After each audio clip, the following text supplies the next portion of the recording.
हमारी police team को लेके जाएंगी संगम स्नान कराने के लिए। उसके बाद फिर दूसरी टीम लेके जाएंगे। इस प्रकार 9 टीम्स जाएंगी टोटल। 13 अखाड़े वो 9 टीम्स में जाते हैं, जो बारी बारी से जाएंगे। तो शाम तक यही चलेगा। यही मिली है, देखो ना ये। आप खुद ही देख सकते हैं, सुरक्षा व्यवस्था बहुत अच्छी है। हमारे चारों तरफ टीम्स हैं, सुरक्षा टीम, वो ही सब अपनी सुरक्षा में हम लोग लेके चलते हैं। हम लोग आगे आगे रहेंगे और साइड में पीछे रहेगी और अखाड़े रहेंगे।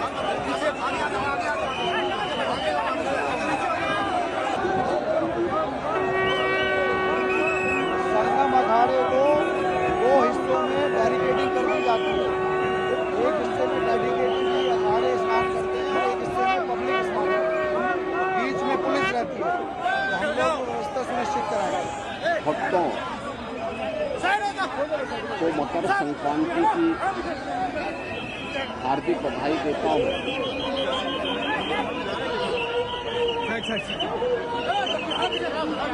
मकर संक्रांति भारत के पावन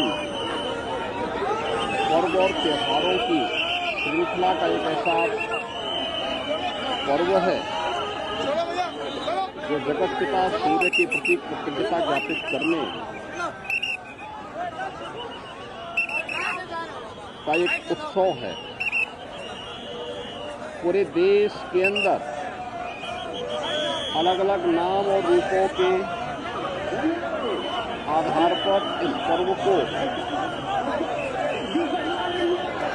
सनातन धर्मावलंबी बड़ी श्रद्धा के साथ इस आयोजन के साथ जुड़ते हैं।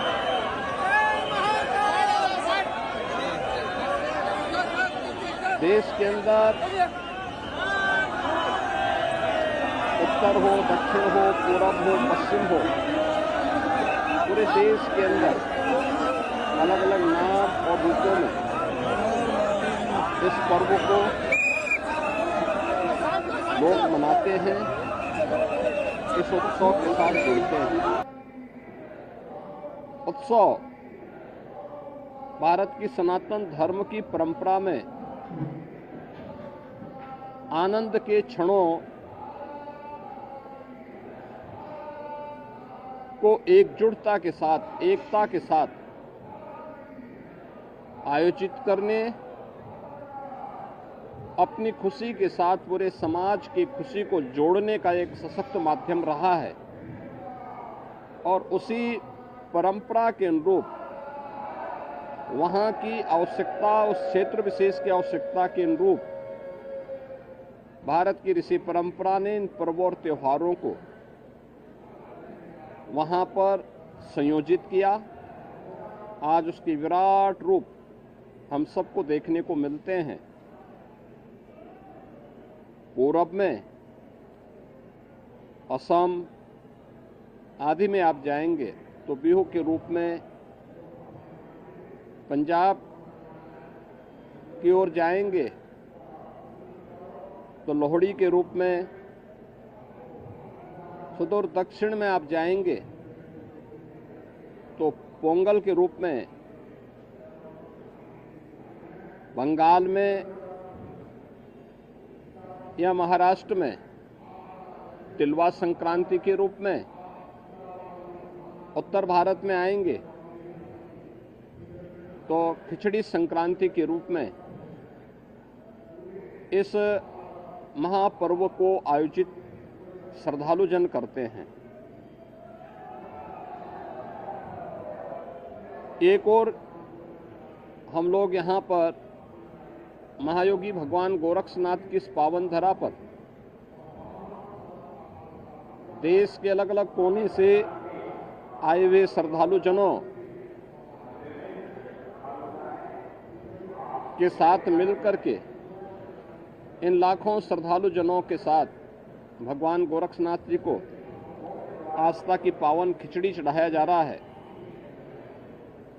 तो दूसरी ओर इस सदी का पहला महाकुंभ तीर्थपति प्रयागराज में प्रारंभ हो चुका है और आज पहला अमृत स्नान का पुण्य प्रारंभ हो चुका है। यानी महाकुंभ में के प्रति जो आकर्षण देश और दुनिया में देखने को मिल रहा है वो अद्भुत है, अकल्पनीय है। कल ही आपने देखा होगा प्रयागराज में लगभग 1.25 करोड़ श्रद्धालु जनों ने मां गंगा, यमुना और सरस्वती के पावन त्रिवेणी के संगम पे डुबकी लगा करके पुण्य के भागीदार बने। आज वहां पे पूज्य संतों की अगुवाई में लाखों की संख्या में कुछ ही देर में अखाड़ों का अमृत स्नान प्रारंभ होने वाला है। आज हम और गए इसके थे, साथ ही कहा गया कि ये वीआईपी घाट बन गया ब्रह्म है, मुहूर्त लेकिन में हमारे 3 धर्म के बजे से अनुसार ही वीआईपी घाट नहीं हो सकता है। यहाँ कौन लाखों वीआईपी है? की माँ की गोद में कोई संख्या वीआईपी होता है? वहाँ डुबकी लगा रहे हैं, पुण्य के भागीदार बन रहे हैं। उसमें देश और दुनिया से आए हुए सनातन धर्मावलंबी तो हैं ही, साथ साथ सनातन धर्म के प्रति आकर्षित तमाम विदेशी श्रद्धालु भी इस महाकुंभ के साक्षी बन रहे हैं। महाकुंभ का आज ये द्वितीय स्नान है, लेकिन पहला अमृत स्नान जिसमें अखाड़ों की शोभा यात्रा निकलेगी, उनकी सवारियां निकलेंगी, यह भी आज महाकुंभ में होगा और इस प्रारंभ होने वाला है। प्रदेश के अंदर अलग अलग स्थानों पर इस अवसर पर पवित्र नदियों में, सरोवरों में स्नान, ध्यान, दान, पुण्य का कार्यक्रम बड़े उत्साह से प्रारंभ हो चुका है। ये मेरा सौभाग्य है कि मुझे अभी यहाँ पर भगवान गोरक्षनाथ की इस पावन स्थली पर बाबा के श्री चरणों में पावन खिचड़ी को चढ़ाने का अवसर प्राप्त हुआ है।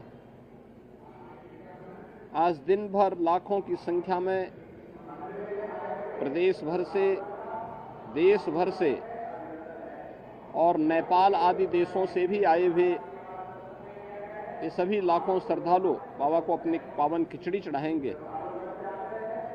आपने देखा होगा कहीं भी कोई समस्या नहीं, श्रद्धालु जन बड़ी श्रद्धा के साथ अपनी आस्था की खिचड़ी चढ़ा रहे हैं और बाबा के प्रति अपनी श्रद्धा को व्यक्त कर रहे हैं। इस अवसर पर मेरी पूरे प्रदेश वासियों से आस्था के इस पावन महापर्व पर यही अपील है कि पर्व और त्यौहार हमें एकता का संदेश देते हैं, सामाजिक एकता का, राष्ट्रीय एकता को सुदृढ़ बनाने का, और इन पावन परंपराओं को क्षुण्य बनाए रखने, इनकी पवित्रता और इसकी मर्यादा का पालन करने की भी प्रेरणा प्रदान करते हैं। मेरी विशेष अपील होगी, पर्व और त्योहारों के पीछे श्रद्धा का भाव यह अभिनंदनीय है, हम अवश्य इस बात को ध्यान दें कि हमारे पावन तीर्थ स्वच्छ और सुंदर बने रहें। सिंगल यूज प्लास्टिक का उपयोग हम कतई न करें। कहीं भी जहां तहां गंदगी न करें। शासन प्रशासन सभी पूज्य संतों के, श्रद्धालुजनों के सबकी व्यवस्था के लिए पूरी तन्मयता के साथ लगे हैं। अनेक स्वयंसेवी संगठन श्रद्धालुजन और संतों की सेवा के लिए तत्परता के साथ कार्य कर रहे हैं और मुझे पूरा विश्वास है कि ये सभी आयोजन सकुशल संपन्न होंगे। मैं एक बार फिर से मकर संक्रांति की और महाकुंभ के प्रथम अमृत स्नान की मंगलमय शुभकामनाएं प्रयागराज में आए हुए पूज्य संतों को, कल्पवासियों को, श्रद्धालुजनों को और मकर संक्रांति की अपनी शुभकामनाएं सभी प्रदेशवासियों को भी इस अवसर पर देता हूं। बहुत बहुत धन्यवाद।